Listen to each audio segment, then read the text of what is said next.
కేంద్ర రాష్ట్ర ప్రభుత్వాల ప్రజా వ్యతిరేక విధానాలను నిరసన రాష్ట్రంలో అన్ని తాలూకా కార్యాలయాల వద్ద సిపిఐ నిరసన కార్యక్రమాలను జయప్రదం చేయండి అని సిపిఐ రాష్ట్ర కార్యదర్శి వర్గ సభ్యులు జంగాల అజయ్ కుమార్ పిలుపునిచ్చారు.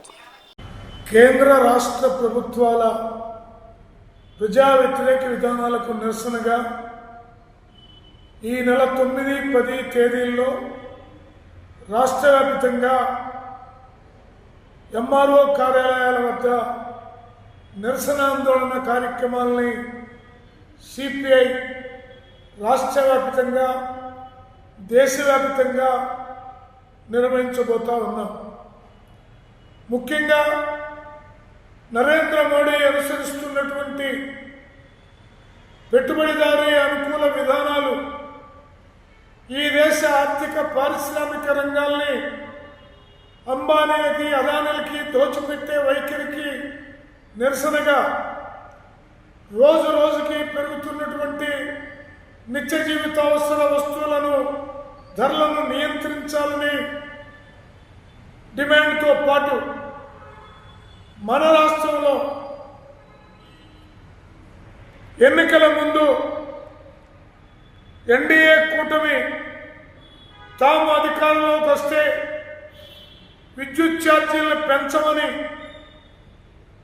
వీలైతే తగ్గిస్తామని చెప్పి ఎన్నికలు అయిపోయిన తర్వాత అధికారాన్ని చేపట్టి 5 నెలలు కాకముందే ప్రజలపైన విద్యుత్ బాధుడు మొదలు పెడతాం చూస్తా ఉన్నాం. అలాగే ట్రూ ఆఫ్ ఛార్జీల పేరుతోటి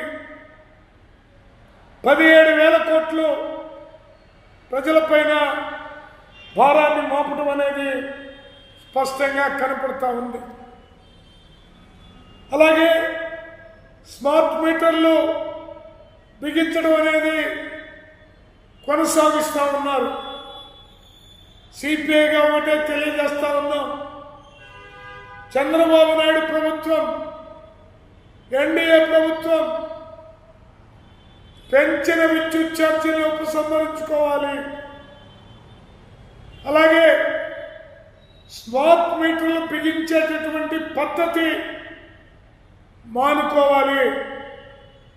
ఇప్పుడు దాకా బిగించిన స్మార్ట్ మీటర్లని వెనక్కి తీసుకోవాలి. అలాగే ప్రపంచవ్యాప్తంగా దొంగగా దోపిడీదారుడిగా గుర్తించినటువంటి అదానీని అతని పైన అమెరికాలో సైతం కేసులు పెట్టి అరెస్టు చేయడానికి సిద్ధమవుతూ ఉంటే మన రాష్ట్రంలో ఉన్నటువంటి ఎన్డీఏ చంద్రబాబు కానీ పవన్ కళ్యాణ్ కానీ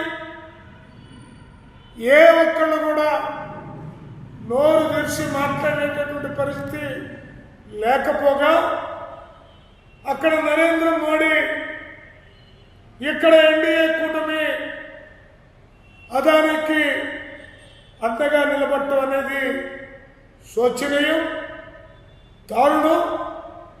అందువల్ల ఈ నెల 9, 10 తేదీల్లో ఈ రాష్ట్ర ప్రభుత్వం అనేక హామీలు ఇచ్చింది. రైతులకి ముందస్తు 20,000 ఇస్తామని చెప్పారు.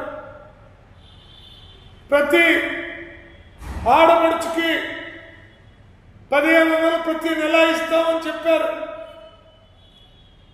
ఇంకా అనేక వాగ్దానాలు చేశారు. చేసిన వాగ్దానాలు నెరవేర్చకపోగా దానికి భిన్నంగా విద్యుత్ వ్యవహారంలో ద్రోహపూరితంగా వ్యవహరిస్తున్న ఈ ప్రభుత్వానికి వ్యతిరేకంగా 9, 10 తేదీల్లో రాష్ట్ర వ్యాప్తంగా అలాగే జిల్లా వ్యాప్తంగా జరిగేటటువంటి తాలూకా కార్యాలయాల వద్ద జరిగే నిరసన ఆందోళనలో ప్రజలందరినీ పాల్గొనవలసిందిగా విజ్ఞప్తి చేస్తూ ఉన్నాం.